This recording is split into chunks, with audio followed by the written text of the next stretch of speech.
Nier la guerre, nier l'injustice, nier l'hypocrisie, nier la sottise, nier l'infatuation. C'est un moment abstrait et de jeunesse. C'est une pensée désertique.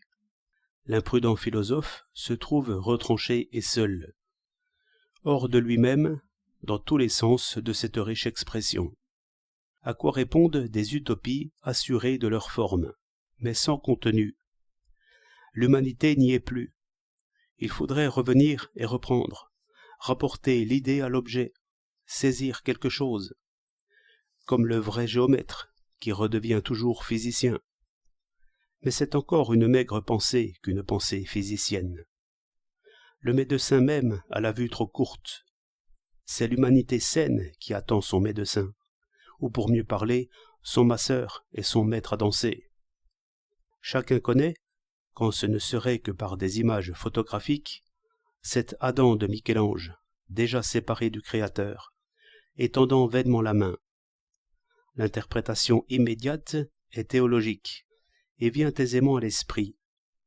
Mais étudiez les détails, en vous aidant d'une loupe si vous n'avez mieux. Le regard du premier homme exprime la simplicité, la bonne intention et la prière. Mais le cou gonflé de muscles et de sang fait paraître une force rebelle et déjà inquiète. D'où vous saisirez que cet animal encore à demi couché s'effraye de lui-même, et refuserait, s'il n'était trop tard, cette existence composée et prodigieuse. Tous les dieux, en ce corps humain, tous les présages, tous les miracles, tous les rêves. C'était une petite chose, et assez facile, de dompter les chevaux et d'inventer les métiers. 100 fois faite et refaite par audace, prudence et curiosité. Il y a de l'artisan en ce premier homme, et bien sûr de lui. Mais, semble-t-il dire, je vais donc rester seul désormais, pour une longue suite de siècles, au milieu de ces choses que tu as faites, et que, d'un simple mouvement de tête, je fais bouger toutes. Et puis encore, produisant de moi-même et regardant aux yeux ma propre image, et mes passions multipliées, et ce moi qui n'est pas moi, et qui est mon frère, mon fils et mon égal.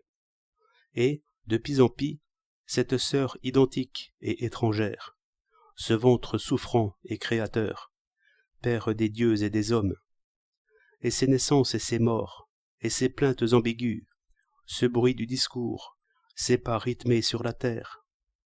Comment gouvernerais-je cela, qui est moi-même? Donne un conseil, seulement un conseil. Mais Dieu pense déjà à beaucoup d'autres choses. Il faut que l'homme s'arrange de lui-même et découvre sa propre loi. L'homme se sent lui-même très bien et se connaît très mal. D'où vient que s'il veut suivre seulement la partie de lui qui invente les machines, sans discipliner le frémissant animal, tout est jugé et rien ne se fait. Tout est jugé, et c'est bien facile tant que l'on observe les sociétés comme on ferait pour des montres ou des tourne-broches. Quoi de plus simple alors que de changer ce qui ne va pas? Toutefois, rien ne se fait, car c'est l'homme qui est pièce dans cette machine, où le moindre changement produit une émeute des imaginations et une crispation redoutable, à moins qu'au contraire, ce ne soit le tumultueux amour qui fasse manquer les prudentes pensées de Solon ou de Lycurgue. D'où, par l'expérience de l'enthousiasme traître, tout vient à l'ironie, comme Hegel l'a marqué. Revenir donc, il le faut, comme ce puissant maître à penser le fait si bien, et contempler l'humanité en sa longue histoire, afin de se comprendre soi-même tout. Toutefois, méfions-nous de l'histoire, car elle n'est que trop sujette à analyser les situations et les événements selon l'intelligence mécanicienne. La vraie histoire, cependant, subsiste immobile, et nous crève les yeux, car l'homme a laissé partout l'empreinte de sa vraie nature. Œuvres humaines, miroir de l'âme.